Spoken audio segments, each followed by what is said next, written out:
Hello bachcho, let's read the question. The question says that evaluate the following limit. The given limit is limit extends to 64 x to the power 1 upon 6 minus 2 upon x to the power 1 upon 3 minus 4. इस question में limit extends to 64 x to the power 1 upon 6 minus 2 upon x to the power 1 upon 3 minus 4 की value निकालनी है। बहुत ही simple सा question है।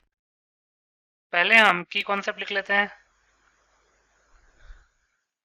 की concept, तो पहला की कॉन्सेप्ट, लिमिट में वेरिएबल जिस भी वैल्यू को टेंड करता है, अगर उस वैल्यू को उस फंक्शन में, जिस फंक्शन में लिमिट अप्लाई हो रहा है, उस फंक्शन में पुट करने पे अगर कोई इनडिटरमिनेट फॉर्म आता है, तो वैसे केस में हमारे पास बहुत सारे तरीके होते हैं लिमिट को एवेलुएट करने के। उनमें से एक तरीका होता है स्टैंडर्ड लिमिट्स को यूज करके। और अब अगर इनडिटरमिनेट फॉर्म ना आए तो कोई फिक्स्ड रियल नंबर आएगा, तो वो फिक्स्ड रियल नंबर ही उस लिमिट का आंसर हो जाएगा। तो पहले हमको ये तो पता होना चाहिए ना कि 7 इनडिटरमिनेट फॉर्म्स होते कौन कौन से हैं।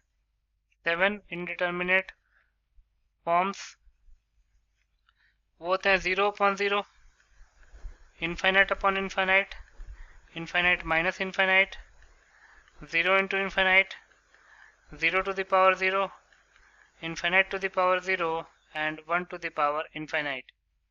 दूसरा एक स्टैंडर्ड लिमिट होता है, limit x tends to a x to the power n minus a to the power n upon x minus a can be written as n a to the power n minus 1 where n belongs to rational numbers. क्यों का मतलब क्या होता है, rational numbers, n rational number होना चाहिए। तो इन दोनों की कॉन्सेप्ट को ध्यान में रख के इस क्वेश्चन को सॉल्व कर लेते हैं।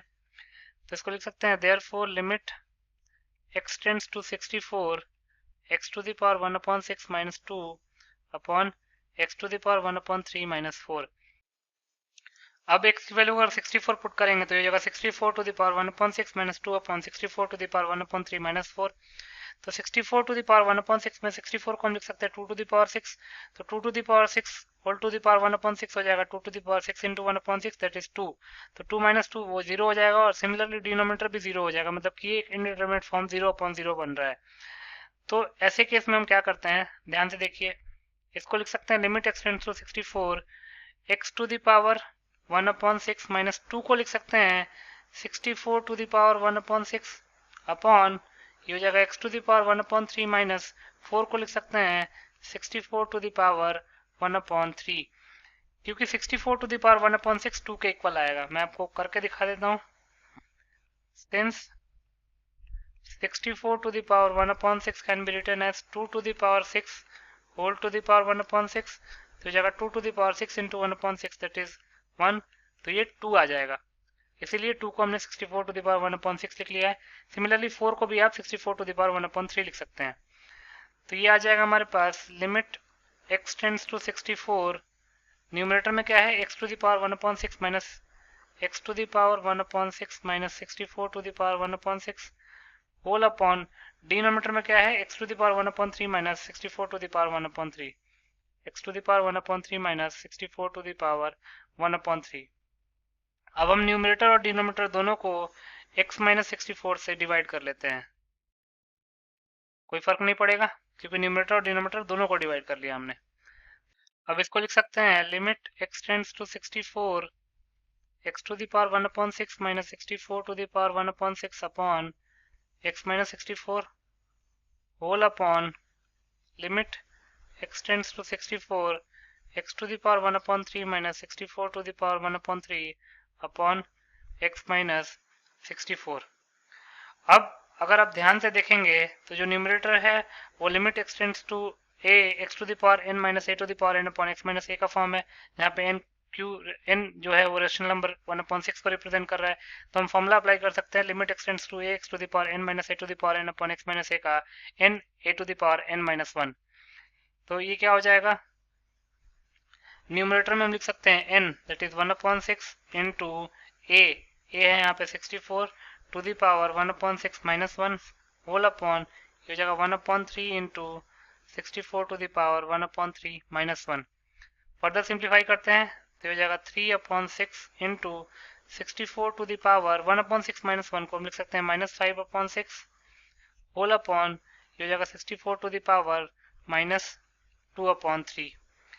तो इसको लिख सकते हैं 3 upon 6 into 64 to the power 2 upon 3 whole upon 64 to the power 5/6।